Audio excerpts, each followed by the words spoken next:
Welcome, everybody.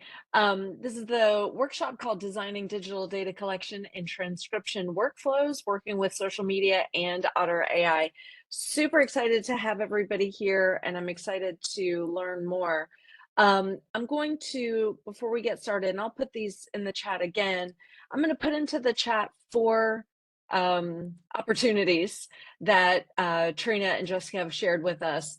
A couple publications, and then two additional webinars, one half day webinar on October 20th and one free 1 hour webinar. So if this piques your interest today, you'll have lots of opportunities to follow up, including their book, which you see here, and some other publications too. So let me go ahead and introduce our wonderful presenters. First is Trina Paulus, who's a professor in the Department of Sociology and Anthropology at East Tennessee State. She served as a 2023 Fulbright Distinguished Scholar in Humanities and Social Science at Adam Mickiewicz University in Poland, which is where she and I met, and I thought this would make a wonderful workshop for our campus community. So thanks for joining us.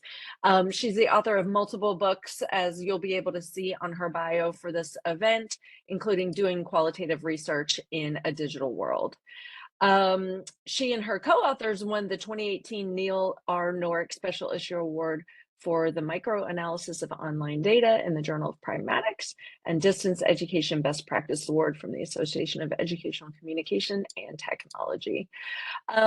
She's got a specialization in social media and online learning environments and is a certified professional trainer for Atlas TI. So these are other opportunities and resources for you if you're looking for something beyond Otter. Jessica Lester's professor of qualitative methodology in the School of Education at Indiana University.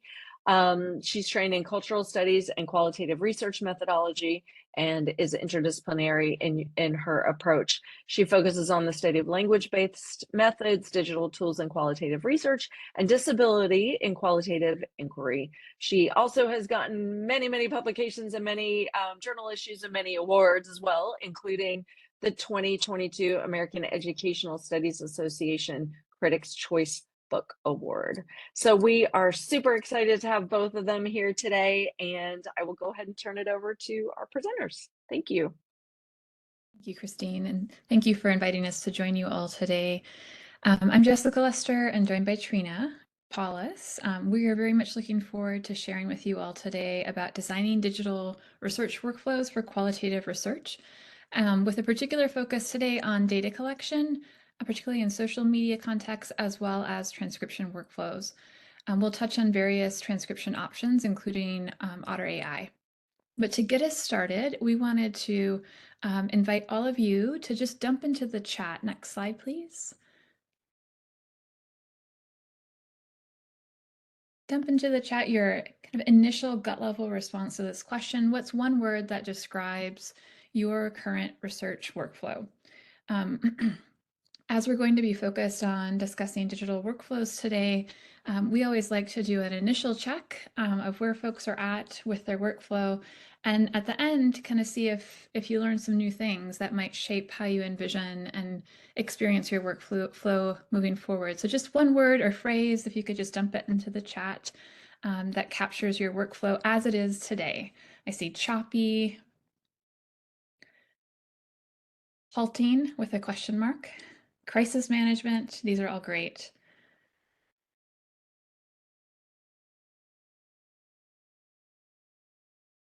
Anyone else? Collaborative? Great. Well, feel free to continue dumping as we progress. So some of our primary goals today, we've currently been doing a lot of thinking. And next slide, please. We've currently been doing a lot of thinking around reflexivity frameworks that can be used to support the generation of a digital research workflow. And most recently, we published a framework related to our thinking. So today, one of our core objectives is really to provide you with an overview of this reflexivity framework. And in doing so, we're hoping to invite you all to consider how this framework can support all of us as qualitative inquirers in considering potential consequences for using digital tools and spaces when we design our qualitative research studies. A second primary objective for us is we will be illustrating how to think with this framework by offering 2 example digital workflows. One is going to focus on social media as related to social media serving as a data source and a site of data collection. We'll draw upon, when talking about this, the reflexivity framework and really consider how social media might offer an ethical and robust source of qualitative data. Well, of course, bringing a range of consequences that are important for us to consider when navigating that particular context. And then finally, we also will be highlighting, as I mentioned, transcription workflows and how we might go about producing them. And we'll point to a range of digital tools and spaces that are now being leveraged really to provide, in some cases, more efficient and effective approaches to generating transcription workflows. And that includes AI support such as Otter.ai, Sonics, and a range of others. Next slide. So to start us off, we want to begin by conceptualizing digital tools and spaces in qualitative research designs. What does this even mean? And how might we conceptualize what it means to engage and use digital tools and spaces in ways that are methodologically grounded, that are sensitive to potential consequences, and that are very much oriented to the ethics that underlie the practice itself. Next slide. So this is probably old news to all of us now, post-COVID or whatever era it is that we're now living in. But as social science researchers, we study human behavior, and much of our social life is now conducted online. We're not just using technologies, but for all of us, really, in some way, we're living our lives through technologies. And this is as true for us as researchers as it is for the research participants that might be part of our studies. So we really do need to understand what happens in digital spaces. And we often also, as researchers, need digital tools to fully understand human life and how people are going about making meaning of their lives. In our more recent book, we have really expanded our original notion of digital tools to be more comprehensive and to include digital spaces. And we refer to it as the digital world, really to encompass both those tools and spaces. Given that, as I noted, as researchers and just human beings in this contemporary moment, we are all using tools and spaces, and they're very integral to our daily lives. And so really a core question that we ask ourselves then as qualitative researchers is how can we, as qualitative inquiries, use digital tools and spaces to explore this aspect of human life? And we're not asking should we or will we, but how can we? And this is really a question that we believe is central and really can't be ignored now by qualitative researchers. Yet, it is perhaps quite fair to suggest that qualitative researchers have indeed, historically across time, tended not to be described or even position themselves as really tech people until perhaps the pandemic, when many qualitative researchers no longer had a choice and were mandated to start to think about how they could continue their studies in digital spaces. But across time, qualitative inquirers in some cases have even resisted the use of technologies in their work and been very skeptical of it. So our collaborative work, Trina and I, over the last more than decade, has often really centered on convincing qualitative researchers that they do need to care about the digital world and really encouraging them to engage with what is now decades-long literature related to qualitative methodologies and practices engaging with digital spaces and digital tools. But until recently in our own work, we didn't consider as much the consequences of using digital tools and spaces, which the consequences of using digital tools and spaces is something that you'll see today we've really begun to center. And I'll just pause and say that for us, consequences are neither good nor bad. They are just that. They are there. They're always with us and always inviting us to consider what those might be in relationship to the digital tools and spaces that we leverage as we design our digital workflows. Next slide. So our first book, and you can see a picture of us proudly sharing our first book, and this was um, published many years ago. Our first book, which was titled Digital Tools for Qualitative Research, it was published in 2014, and this was very much in this whole genre of raising awareness about how technology can support doing qualitative research. As we were getting ready to write this book, we initiated it by conducting a literature review on how qualitative researchers who had written introductory qualitative research methods textbooks, how they themselves wrote about the role of technology in research, recognizing that those texts were often the first introduction that qualitative researchers were getting to what it meant to design a qualitative research study, and if they even should be considering digital tools and spaces. And what we found was that within these discussions, there was very limited focus on interview recording devices, so digital devices or other forms of devices to record your interviews or focus groups. There was also some, but not a lot, of focus around transcription tools, as well as data analysis software. And beyond that, there was really not much else that was attended to.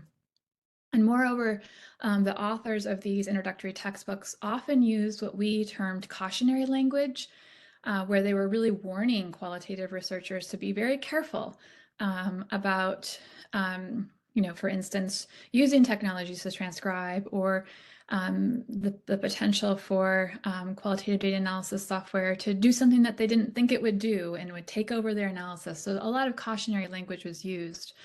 And this kind of language, we believe, was not particularly helpful. And so our first book really was designed to speak back to that and offer instead a counter invitation, if you will, to invite qualitative inquirers to begin to think about the potentiality of engaging with digital tools and spaces in thoughtful ways as they thought through their qualitative research designs. But in that first book, we really didn't spend a lot of time thinking about the consequences of using technology. And while we talked about reflexivity, it certainly wasn't centered in the same way that we do today. Next slide. So our second book, Doing Qualitative Research in a Digital World, was kind of a take two for us, where we had come to see the importance of centering consequences of technology use. Again, with that notion of consequences not being good or bad consequences, but just always already being present for us as inquirers. Since we as social science researchers really now can't avoid the digital, and many researchers have really no experience in the world before the digital, we have to now learn how to work in the digital and think about the dilemmas that inevitably will arise when we select a range of digital tools and spaces, and that this really demands reflexivity. So for us, coming to understand these consequences really led us to center reflexivity. And some of our more recent work, we began to write around the idea of technological reflexivity, as we all, again, recognize the value and importance of not just using technologies, but living through them. And this is a core consideration as we generate methodologically grounded, ethical digital workflows. So what are these digital research workflows? And moreover, what is reflexivity within this context? Trina is going to speak a bit around that. Next slide, and passing off to Trina. Thanks, Jessica. And I'm going to drop a link here in the chat to a Google Doc in case you want to take notes around these reflexivity categories as they pertain to thinking about social media as a data source and also transcription data sources. And we'll revisit that at the end. But the second page of that Google Doc is a nice framework in case you want to take any notes. I thought I would give that to you now. And we will also try to leave time at the end for any questions that you have. And I also encourage you, as we move into specifically the two examples of workflows, I encourage you to drop any questions you have in the chat, and we'll be keeping an eye on that in case it's easier to answer those as we're moving through the presentation. Okay, so reflexivity, just to be sure we're all on the same page with definitions. As qualitative researchers, reflexivity is key because we are the instruments of the research. So the way we defined it is that it's the process of intentionally attending to the perspectives, attitudes, and beliefs that shape research design decisions and the meaning making that we do as the instrument of the research, including the use of technology. And that is something that has not typically been talked about before in the scholarly discussions of reflexivity. We talk a lot about positionality, subjectivities, ethics as related to participant-researcher relationship, but not as much about the technology choices. Next slide, please. We also wanted to define what we mean by workflow. So what we mean by a digital qualitative research workflow is a process in which the technology choices that we make are aligned with whatever methodology that we're using in a coherent manner. So if we're doing a discourse analysis study, our technology workflow might look really different than if we're doing a qualitative content analysis of interview data. So we just want to be sure that the workflows are aligned with our methodologies. We also think of a workflow, a reflexive research workflow, as one where we are intentionally considering the role of digital tools and spaces in that technological, those choices that make up the workflow. And then we're also trying to acknowledge the intentional and unintentional consequences of these decisions. So those are our working definitions right now. And the newest moment with, and this is what the table in the Google Doc is sort of giving you a chance to work through, is our paper that came out earlier this year on digital qualitative research workflows. These are the 4 consequence categories that we're going to give examples of today, which is that, and we always welcome feedback on this because we're still, in the early days of our thinking about this, and would love to know if people have other categories that they think are important to think about.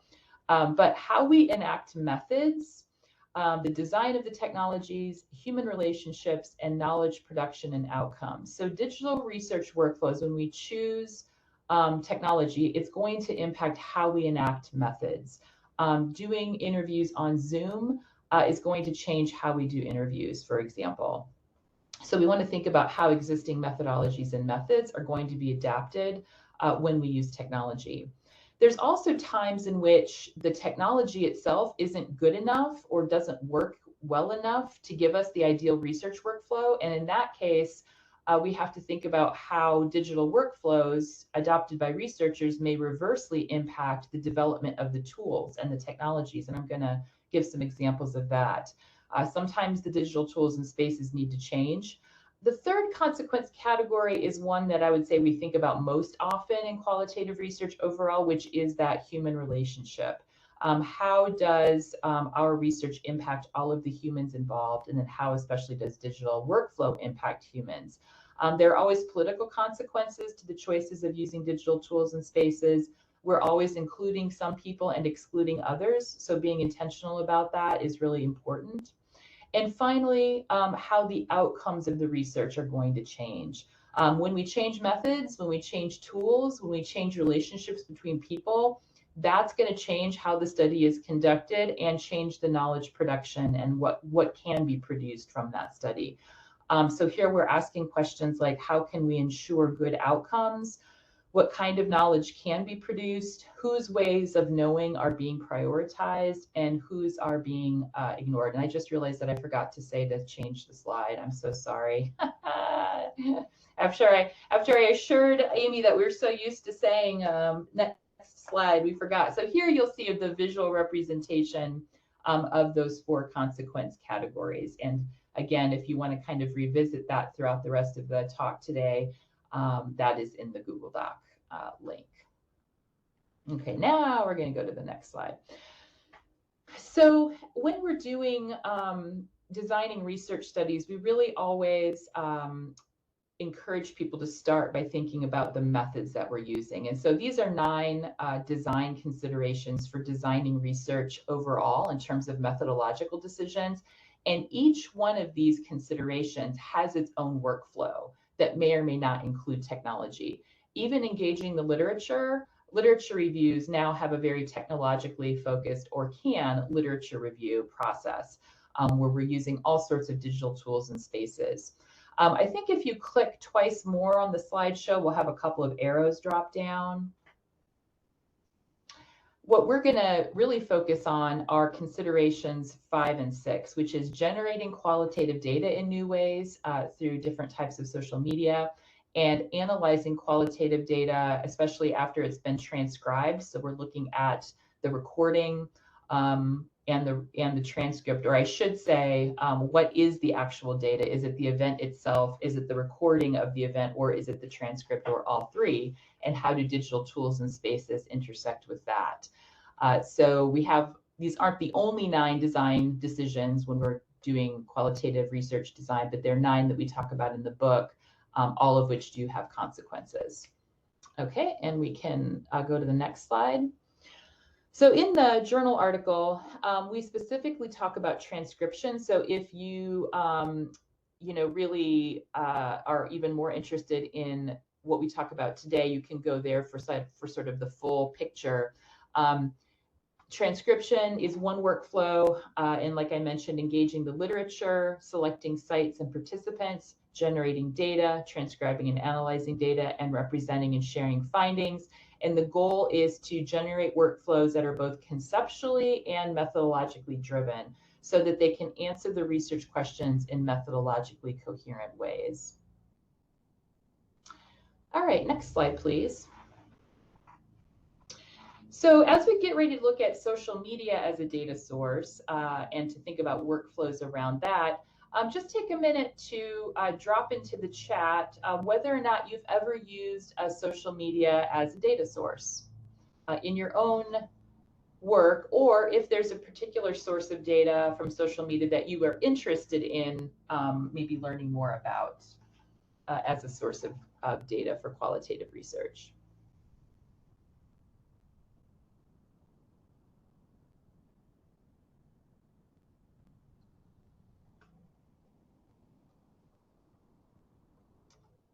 Okay, so we can, maybe I'll have some ideas sparked with the next few slides. Okay, so next slide, please. If you've been reading the New York Times or following any cultural criticism at all, you may have noticed the fascination with Rush Talk and Alabama Rush this year. There's been a lot of social commentary around what exactly is happening on TikTok as these women are rushing sororities at Alabama and elsewhere. And the other example here is discussions that we constantly have on our phones, whether it's through a regular text chat or WhatsApp. As Jessica mentioned earlier, our goal as qualitative researchers is to understand social life, and what's happening in our social lives can no longer really be separated from the electronic realm. When you think about how often we are meeting and interacting with others through these virtual spaces, be it WebEx, Zoom, WhatsApp, text chat, watching TikToks on lunch break, a lot of our business is being done socially, professionally through these spaces. So we're all surrounded by social media, and we're all engaged in a variety of online communities. And so this is really a logical source of data for qualitative researchers. Next slide, please. So in 2019, Dr. Alyssa Wise and I had a book come out about a research design framework specifically for what we call online talk, which is now called social media, but has really been around since the mid to late 1990s, and looked very different before we had mobile devices than it does today. So this methodological framework kind of represents a coherent way of understanding social media as a source of data, and walks you through creating a good research design. We don't talk in this book specifically about workflows per se, but some of what I'm going to share with you today is more comprehensively covered in this book. Next slide, please. So when we think about designing digital workflows, we try to start with reflexivity questions. So here are 3 for this particular workflow, social media as a data source, that can be very relevant. And I'll come back and answer these questions in terms of the consequences at the end of this section. So what are the potential consequences for humans when social media is treated as a data source? How does social media as a data source impact research methods? And then how does social media as a data source impact the technology itself? Okay, we can go to the next slide.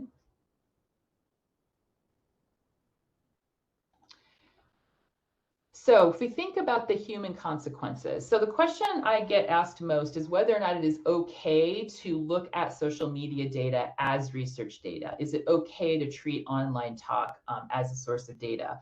Unfortunately, there's rarely a straightforward answer to this in terms of what the consequences are going to be. But these questions are a really good starting point for these reflexive conversations.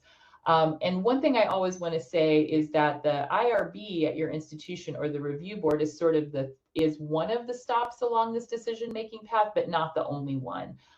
Because even if the IRB decides that it is not human subjects research or gives approval, that doesn't mean that there aren't going to be consequences for the people involved. And so here are some of the considerations along this consequence category. First, do no harm. What you really want to be guided by is there any chance that you are going to harm the community that you're studying or the people in that community by calling attention to it through a research publication.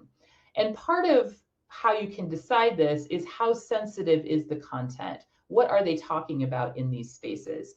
Are they just talking about maybe a debrief of last week's football game? It's an online community for football fans. Or is it an online support group for people who have a certain chronic condition that is not very common and they're not able to find people in person to talk to? One of those topic areas is obviously more sensitive than the other. Who is the intended audience? Are they writing for only each other in a closed group? Or are they writing for kind of the broader public in order to show people outside of that group that there is support available? Is the audience a group of other senior citizens who may not realize that everything in this online space is visible? Or is it teenagers who are under 18 and so probably shouldn't be a source of data? Or is it well-educated / technologically technologically savvy adults who are actually putting things out in the world because they want it to be consumed? And I'm thinking there about Instagram influencers who are intentionally putting social media posts out there for the world to see. Where that falls might influence whether or not you think it's okay to treat this social media source as data. How vulnerable are the users? Again, is kind of connected to those previous two questions. The more vulnerable they are, the more careful you want to be about going into that space. And what we're usually talking about here is whether or not you need to get informed consent, which is the last question on this list. Do the users expect privacy? If they are participating in a closed group that you have to have a password to get in or permission from the administrator, then most likely it is not going to be okay to go in there for research purposes without consent. If they're on Twitter, and they're, what used to be Twitter, if they're on X and they are tweeting out to the world, Xing out to the world, whatever we call that these days, there's probably less of a privacy concern or expectation. And until recently, X / Twitter has been the most researched source of social media data out there. That, of course, is changing. Is it possible to protect user and community identities? So if you're feeling okay about going into a space, if you have permission maybe from the moderator or from some of the community members, but you're still a little nervous about it, is it possible to protect their identities, either because they're already using pseudonyms or because you can give them pseudonyms or they self-select pseudonyms in order to add a layer of privacy? And then whether or not it's possible to obtain informed consent. I know a lot of people immediately say, well, everybody should have to give informed consent or you shouldn't do the study. But when you think about the realities of that with social media or any kind of online community, it's going to be very difficult to get that informed consent, which means we are giving up on studying those spaces as social scientists, which I consider equally problematic to just write off that entire realm of our social life because we can't get informed consent. And then no one is ever sort of studying what's going on in those spaces. some of the darker spaces actually is very important for us to know what's going on the dark web, and some of these places that are very mysterious to us as researchers. So those are all kind of the human considerations and consequence category when you're trying to design a workflow that's going to include participant recruitment, or how you choose a site that you might want to treat as social media data. Okay, next slide, please. So to give a few examples from my own work, and I'm happy to share these published studies with anybody who's interested. You know, the potential for the impact on the human affects both the researcher and the researched, but for this workflow, we're often mostly considering and concerned about the participant, consequences for the participants. Whereas in the workflow Jessica is going to talk about around transcription, we're often looking at the consequences for the researcher who has to do all of this transcribing. But these three studies kind of represent, they're not necessarily things we think of as social media, but they are online communities, and they've been very robust sources of data to kind of understand what's going on in the world. So you might see that one of these spaces is much less sensitive of a topic, and the participants are much less vulnerable, which is whiteblaze.net. This is a community of people who through hike the Appalachian Trail. They use very old school circa 1990 discussion boards to share gear tips and trail tips and places to stay and information about bears. And I wrote a paper about that in terms of this being a really great site to study informal learning, because people are learning through conversation in these spaces. The other two sites, an online grief support group, and also looking at GoFundMe campaigns where people are doing fundraising to pay for medical expenses. These people are obviously much more vulnerable. In the GoFundMe campaigns, they are there, usually a friend or a family member has started that campaign for them. They are there as themselves because they are trying to, you know, get support for the medical expenses. And visibility is intentional. They want a lot of people to see this in order to donate money. And in that study, we were interested in how people go about crafting a narrative to ask for money in a culture like American culture, where that's not always something that's easily done. And also speaks to the larger issue of why are we creating crowdfunding campaigns to pay for medical expenses in this country exactly, but that's an aside. And then in the online support group, my collaborator was very interested in how people construct identities, grieving identities, with an eye to why are so many people choosing online grief support groups, and this was before the pandemic, as opposed to in-person grief support groups. And we found that people feel less judged. They feel more accepted with their long-term grief online than they do in person. So those are very different spaces where we made really different decisions around how we were going to enter that space and how we were going to do the study. So I just wanted to give you a few concrete examples, and happy to answer more questions about those along the way.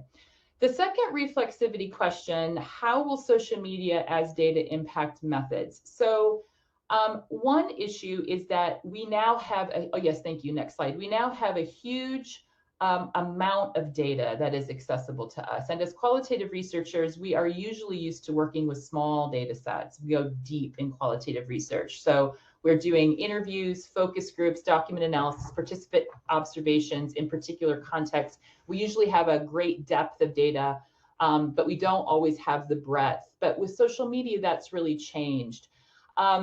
So we had to start thinking about how we were going to do qualitative research differently. And one of the first tools that came out to try to do that was called Discover Text. It was developed in 2010 by Dr. Stu Schulman. And he developed this specifically to be able to work with Twitter at the time. And you start to see different methodological language appearing. And this is not just the domain of qualitative research. It's now called things like data analytics. It's called machine learning. It's called mixed methods. So we start to see words like unstructured text data, data science, machine learning, text analytics being adopted by a new generation of qualitative scholars who are trying to understand, you know, we work with text, we work with language, humanities, social science scholars, and now we have so much of it. What do we do with it? And so we see that social media is challenging our assumptions about what our research looks like and how to handle the sheer volume of data. Next slide, please. As another example, Leximancer was developed in 2006 at the University of Queensland, and it is positioned as conducting quantitative content analysis using machine learning technique. And so here we see the crossover. But when you think about this tagline here, go beyond words, find meaning, that is usually the purview of qualitative researchers. So we see, again, like a shift in how we're even talking about making sense. High-level insights, actionable results, visualization techniques. They use machine learning to learn what the main concepts are in a text and how they relate to each other. They're doing a thematic analysis and a relational or semantic analysis, often of things like interview data. And this sort of actually crosses over, if you go to the next slide, this crosses over to the next consequence categories, which is how are we reverse engineering technology based on digital workflows. So while tools like Discover Text and Leximancer kind of helped us create new methods and also new technology to deal with this new type of potentially qualitative data, the existing platforms, Atlas.ai, MaxQDA, and NVivo, have had to change in order to handle these massive amounts of qualitative data. And also they wanted to harness new analytic methods like OpenAI and AI Assist in order to get a handle on what's going on in these spaces. So the question around the consequences that new sources of data have for the tools themselves, we are seeing this playing out in real time.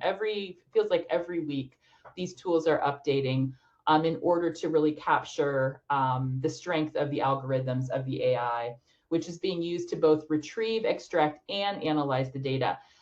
This screenshot from Atlas.ai, I think, has some really interesting language choices, groundbreaking tools. We can now gain qualitative insights in minutes instead of weeks. I don't know how you feel about that from your qualitative research experience, but it's very interesting. Complete your projects up to 10 times faster. Full coding on autopilot. It's troubling in some ways. It's exciting in other ways. But we can see that if we choose to adopt a digital workflow that includes social media, online data sources, a very wide variety of data, and we also want to use some of the tools available to us as part of the workflow, we have to really think about the consequences of what this is going to mean. Next slide, please. And this is just to show how MaxQDA is kind of forefronting the same developments and changes. They're calling it a virtual research assistant, which is kind of nice because I don't mind having a research assistant who's helping me. It's simplifying our work by automatically analyzing and summarizing elements of the project. So it's a little less maybe hyperbolic claims. So all of the software companies are incorporating this and then figuring out how to talk about it. And so we're going to see, again, this is just another example because we're going to kind of see how this is going to move us forward. And now we're going to go backwards in time. If we go ahead and go to the next slide, this is my so those tools all sound really cool, right? But the reality is that you can't always, it doesn't always fit. Workflows are still somewhat disjointed. So sometimes I have to be old school in how I put together the workflow for dealing with online communities, conversations that are going on in online communities. The workflows can still remain simple because the consequences for human researchers like me will include the need to learn new methodological language and new technical skills in order to kind of integrate the new tools and the new sources of data. So when we did this study about 10 years ago, we were using the old school workflow of downloading the GoFundMe campaigns just into PDF files, reformatting them, and then uploading them into Atlas.ai for analysis.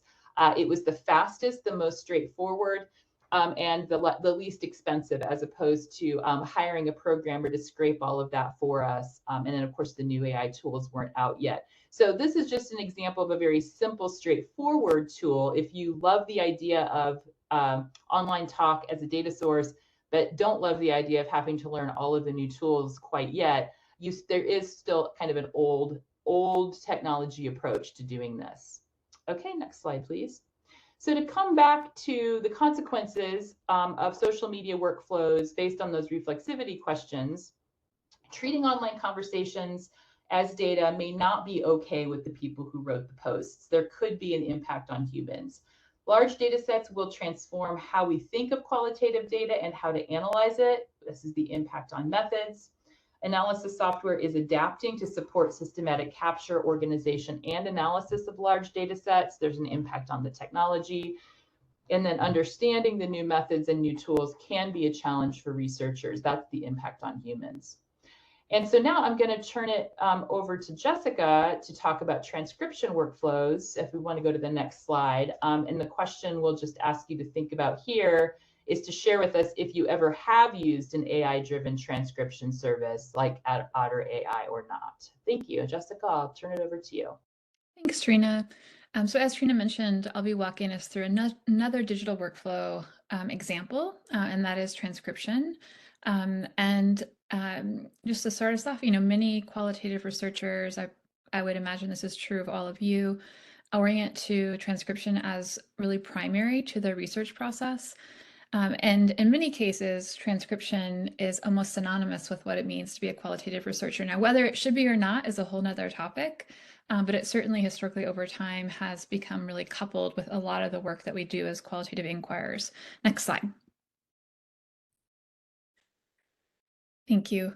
So part of this is really because interviews and focus groups are considered a mainstay qualitative data generation practice. Interviews are the most common kind of data that we historically have collected as qualitative researchers. Now, there's a whole methodological literature base that points to some of the problems with that. But even with that there, it still has become and remains pretty mainstay for a lot of us. And some of the common practices related to this is this idea that we record the interviews and or focus groups, be it that they're occurring in a virtual space or a place-based space, and then we transcribe them. And the place where qualitative inquirers transcribe varies across methodology as well as how, but transcription is certainly something that's pretty central to a lot of the methodologies that are housed within the landscape of qualitative inquiry. So today, when we're thinking about the transcription workflow, we're going to be thinking with these two questions that we really argue we should be asking ourselves as we generate a transcription workflow and potentially adopt digital tools or carry out our transcription workflow within a digital space. And that includes how might digital workflows solve methodological dilemmas around transcription. I'm recognizing that most of us have engaged in transcription, and we know that as you're engaging that, there are a range of dilemmas that arise that are often linked to a particular methodology that might be used, or even the kind of data that you're working with, or the context within which it was produced. The other question is what changes to existing tools, existing digital tools, may be needed to create the ideal transcription workflow. And we'll be looking at some of the kind of newer technologies that are creating, in some instances, some changes to existing tools, but of course it's also resulting in some consequences that we have to think through as well. Next slide. So one of, I feel confident saying this about Trina as well, one of our favorite articles around how to think in a methodologically and ethically grounded way around transcription was written by Martin Heimersley in 2010. It's a great starting point for thinking about how we can conceptualize our transcription decisions. And while Heimersley doesn't talk about digital tools and spaces, this article is a nice place to begin a conversation around the place of digital tools and spaces in relationship to decision points connected to transcription. So for many of us, we are always navigating a range of methodological questions around how to transcribe. This includes questions, as Heimersley outlined, of how much of our data should we transcribe, and why should we still transcribe when many of us now have access to software tools that allow us to work directly with our data. And then, of course, with the kind of data we all collect, there's great variation in how talk, so interactional practices in particular, might be represented. And this, of course, links to the methodology that you're using, the kinds of questions that you're asking. But all of those considerations really raise some important dilemmas that in some cases, digital tools and spaces provide us some pathways forward and finding some solutions for. So some of those dilemmas include whether we're working with multi-party data, where there's multiple speakers. It's common for one speaker to address another speaker individually versus the whole group, or what happens in our transcript when comments are exchanged by 3 individuals, but it's the 5-party group. And then moreover, depending on the methodology that we're using and the questions that we're posing, we have variation in the kinds of things we're trying to capture and represent in our transcript. Do we want to just capture what people are saying, or are we also interested in capturing dialect and capturing paralinguistic features? Or perhaps we're primarily interested in embodied actions and want to think about how to represent that. And then, of course, at the end of the day, we have to make critical decisions around how to put this all on a page and represent our data in written form. So there are many decision points, and at each of these junctures, we have opportunities to think about how digital tools and spaces provide some insight and provide supports, but also provide consequences for us as we make these critical decisions in our transcription process. And before moving forward, I should just say that like many qualitative methodologists, we orient to transcription as a theory-driven practice and as part of the analysis process. We don't view it as something that you just get done and then you start your analysis. It is an interpretive act. And so as we're thinking about transcription, we're also conceptualizing this as part of the analytic practice, regardless of the methodology or analytic approach that you might be using. Next slide. So depending on what your transcript needs to look like, and also what resources you have available to you, there really are potentially 4 components that you might include or at least consider when you're designing your transcription workflow. And of course, each of these components has potential consequences that are important to consider as well. So one, there's the human manual approach. Perhaps most of us are most familiar, particularly if we've been around for a while, where we are manually transcribing things. Synchronized transcripts. So those are the kinds of transcripts wherein your audio or video files are synced up via timestamps with the written transcript. Third, artificial intelligence. So the automated approaches are approaches that have actually been around now for a couple of years and have offered some great potential for all of us to think with in relationship to efficiency as well. And then the 4th component is the potential to use qualitative data analysis software to support your transcription process. So let's consider each of these in turn. Next slide. So we'll start with human tools, manual approaches. So these approaches are ones that are more traditional in scope. They perhaps involve a foot pedal, keyboard, shortcuts. It might be that you hire a student to support this process or work with a professional transcriptionist.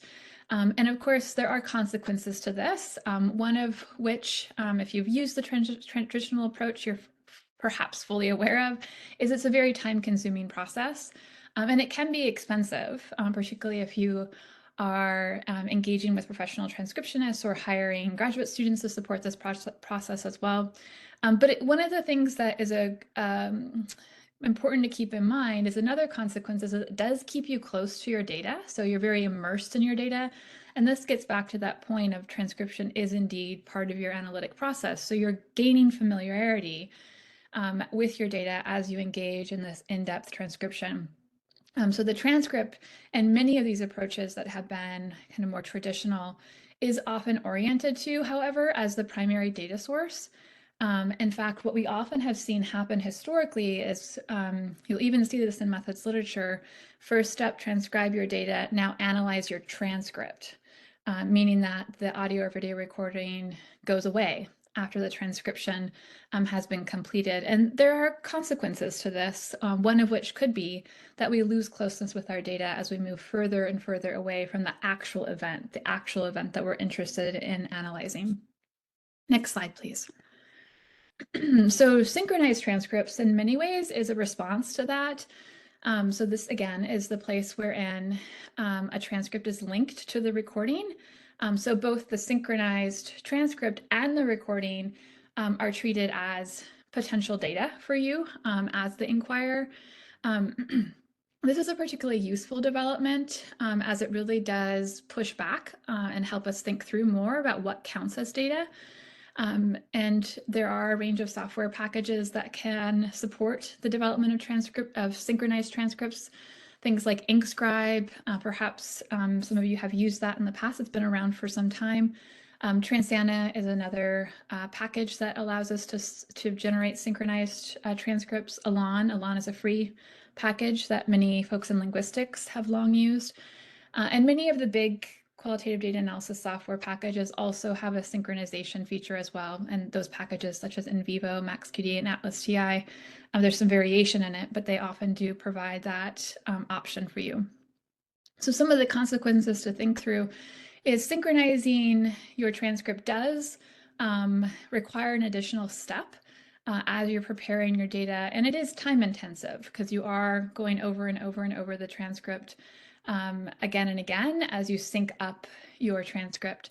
But again, one of the things that it does do, and this is something that we have argued for several years, is synchronized transcripts are really fantastic for keeping you really close to your data, your actual recorded data, so that you can attend to things like not just what are people talking about, but how.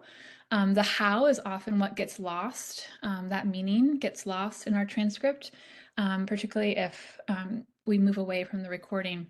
Of course, this makes it more time intensive. It is, for many of us, faster to read a transcript versus to read and listen or and view. But again, one of the consequences here is it keeps us close to our data. Next slide. So as I mentioned, InkScribe is just one example of a tool that can support you in producing a synchronized transcript.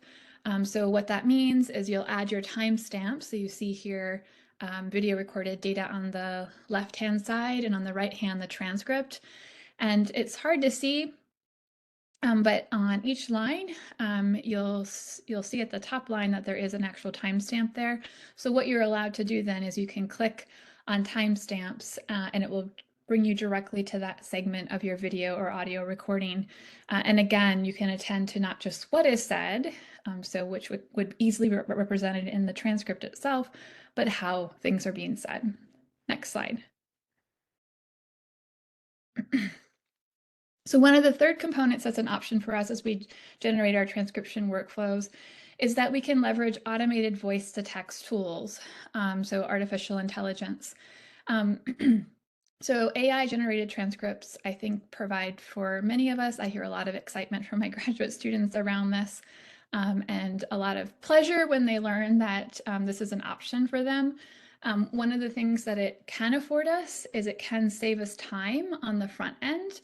But what's important to keep in mind, even as these AI technologies, and there are many of them, from Otter to Sonics to Temi to Zoom being another option, what is important to keep in mind is that they're not 100% accurate. And it's particularly true when you're working with multi-party data.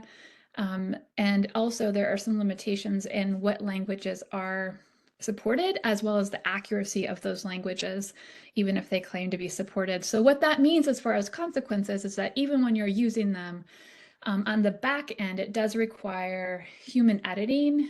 So we can avoid, and I would argue we perhaps shouldn't avoid, deep engagement with our data in the transcription process, even if we leverage AI tools as we generate our workflow.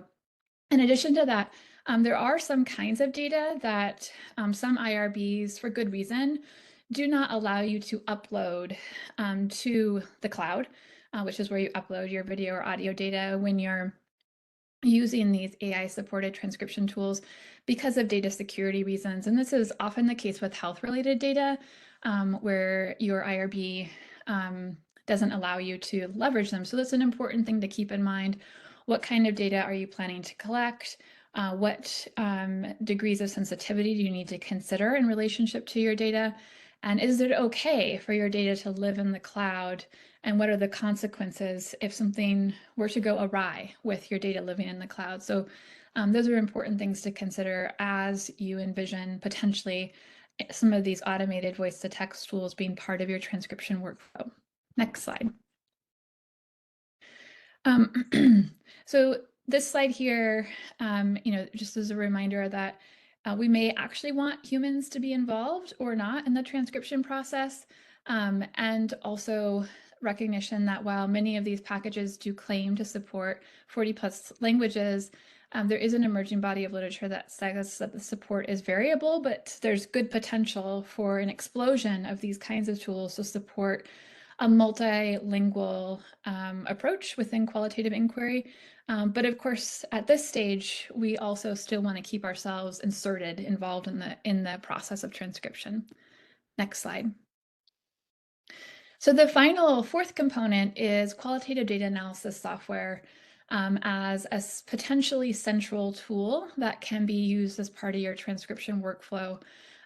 All of the major packages have adopted some kinds of transcription supports. Many of them have adopted transcription AI in different ways. It's pretty variable, but they have adopted some degree of transcription AI support.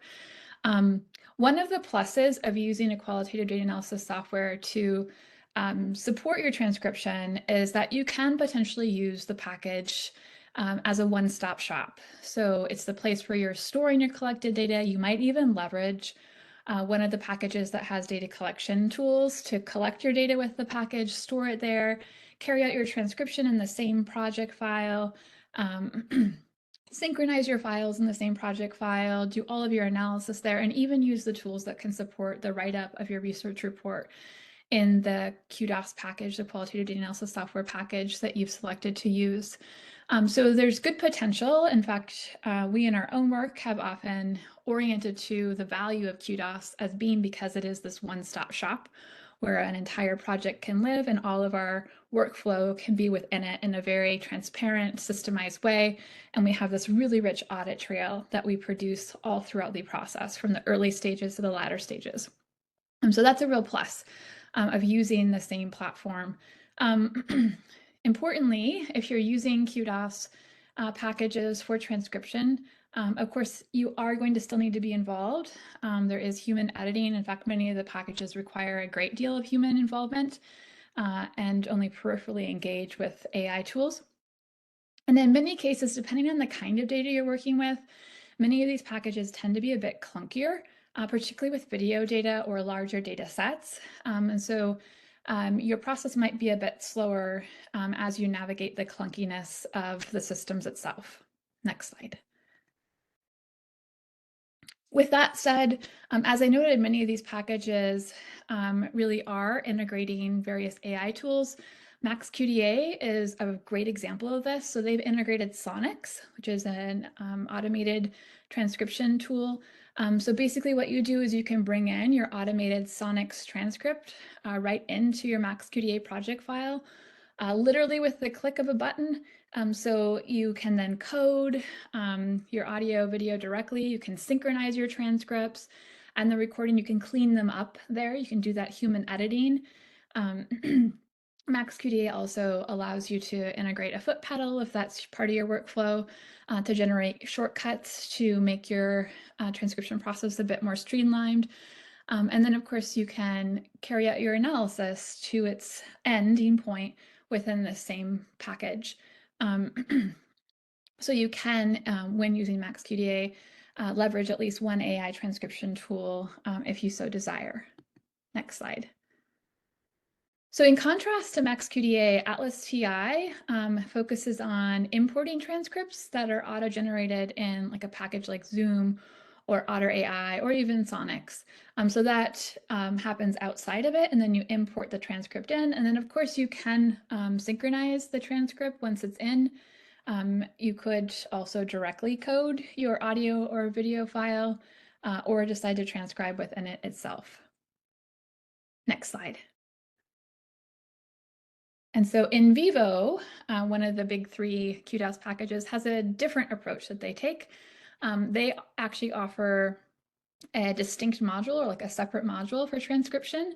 It's called in vivo transcription, and it's automated, it's cloud-based, and it is integrated into in vivo. What it allows you to do is you can send your media files directly to in vivo for transcription. And then the returning transcripts are embedded with the media files that were created from audio or video recordings. So this would be another option depending on the kind of workflow, as well as the access to QDOS that you might have at your institution. Next slide. So this particular slide illustrates one workflow, one transcription workflow, and this workflow is one that we actually describe in great detail in the article that Christine shared the link with you all at the front end.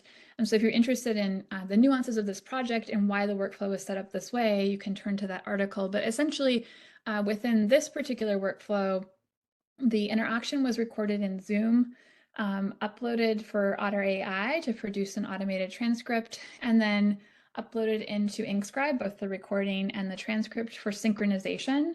And then those synchronized files were brought into Atlas.ti for continued analysis. And this is just one example of how to think about, in relationship to the kinds of tools you have access to, the kind of data you're working with, and the kind of transcripts you want to produce, what kinds of tools might be needed as you generate your workflow. And of course, methods are what are driving this decision. Oh, next slide. So as I mentioned, transcription is the workflow that we illustrated in our reflexivity framework paper. And so this particular image is one that kind of captures this idea of your workflow being methodologically driven, theoretically grounded. So it's not tools first, digital spaces first, it's methodology and methods first as really driving your decision. And then as you make these decisions, really thinking through across your research design, what kinds of tools are needed and how does that intersect with the research focus that I have, the kind of data I'm collecting, and the methodologies that I'm engaging with. Next slide. Jessica, I have a quick question from the chat. Sure. Do you happen to know which AI service currently is the back end of NVivo? I haven't been able to find that. I know that Sonics is the one that's generating the transcripts for MaxQDA, but I haven't been able to find which one was working with NVivo. Yeah, I don't know that they list it actually. I think that's maybe proprietary, hidden, secret information. Yeah, okay, thank you. Mm-hmm. Yeah, so just to summarize, so some of the consequences related to transcription workflows, a key question is when we're particularly thinking about how transcription allows us to become deeply familiar with our data, we begin to realize that the data is no longer just the typed transcript, and that's actually a good thing. It's something that many of us have long wanted to orient to the actual recordings, staying close to the event itself. Obviously, when we record, we're also removing ourselves just a little bit away from the actual event. So how can we stay close to that? So some of the consequences are that when we engage with the production of synchronized transcripts and use some of these tools that support that, the data is no longer just the typed transcript, but it is also the audio or video files that is now paired up with the transcript itself. So there is here an impact on methods and support for us to remain close to our data. Another impact on method is that the first pass, or the very rough, depending on the language of your data, as well as the AI tool that you're using, and as well as how many speakers are within your data set, that first AI generated transcript can be more efficient. And that, of course, impacts our method. And of course, this does still require our involvement as the accuracy is pretty variable, but it can create some efficiency in our workflow as well. A third consequence is, again, uploading data to the cloud certainly does raise some data privacy concerns, as it can have an impact on humans. So depending on the kind of data that you're using and the agreements that you have with your participants, as well as your IRB's guidance on this, those are important consequences to consider. So with that, next slide, please. We just want to turn you back to the Google Doc that Trina shared. As we open it up to questions, you are welcome to dump some of your ideas there. In addition to that, this particular doc is one that might be useful for you to take as you begin to think about either data collection in a social media context or transcription or any other workflow that is pertinent to your own research studies, you can use this document to really map out your workflow as well as the potential consequences. Next slide.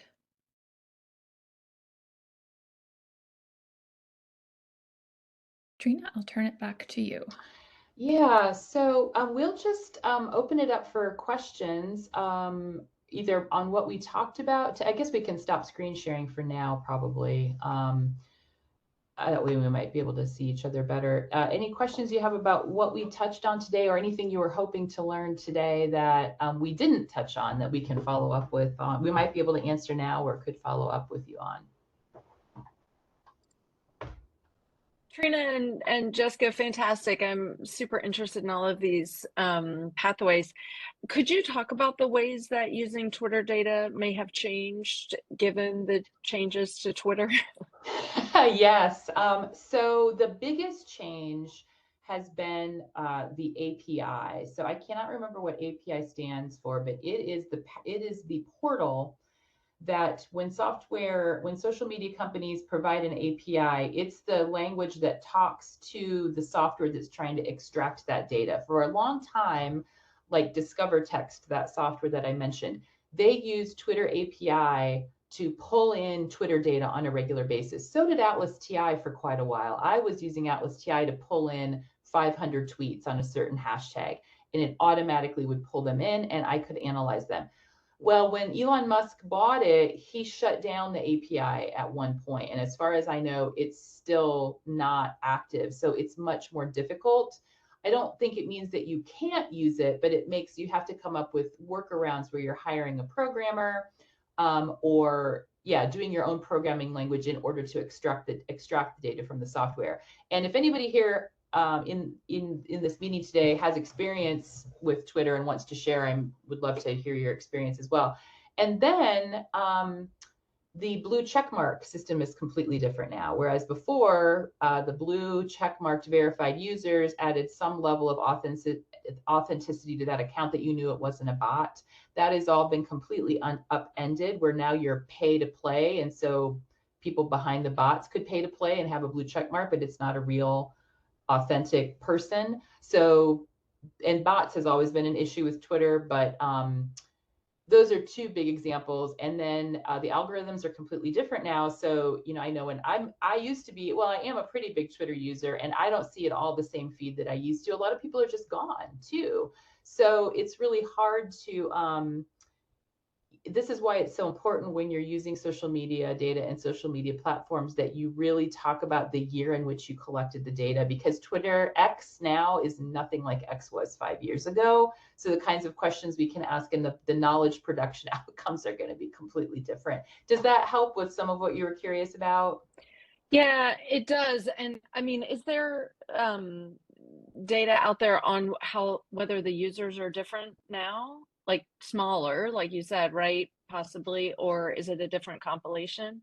I think both. I would have to look and see. I'm sure there are some articles out there I could send your way, because I'm pretty sure, for example, that Trump has been allowed back on, whereas he was off for a long time. I don't think he technically is back on because he has his own platform now. But I think, anecdotally, people think there's sort of a rise of the more far right, as opposed to before it was seen as like maybe a more liberal. So the who's being encouraged and discouraged from participating in the conversation looks quite different now. But in terms of who and how many, I think that's fluctuating quite a bit. I think there has been some critical commentary on it. And if you're really interested in Twitter specifically, Kara Swisher is I'm going to put her name in the chat. She's an excellent New York Times journalist that specializes in technology. She's been around Silicon Valley since the early days. She's doing has been doing a really good bit of analysis around what's been happening on Twitter. Sometimes the journalists know before obviously the journalists know before the researchers know anything. Thank you so much. Yeah. Any other questions or comments or considerations?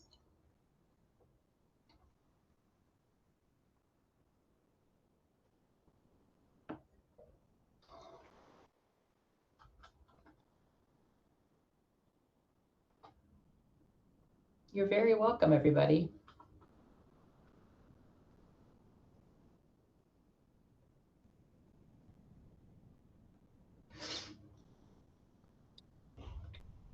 Trina and Jessica, if you have follow-up slides or materials, we can also share out with everyone who attended today. Sure, of course. And the only other thing we were going to, and you've already put those links in the chat around the InStats workshop that's coming up. And then, you know, obviously it's easy enough to find our contact information just by Googling our names and from the bio, the promotion for the event. So yeah, so we're in good shape. We appreciate the opportunity.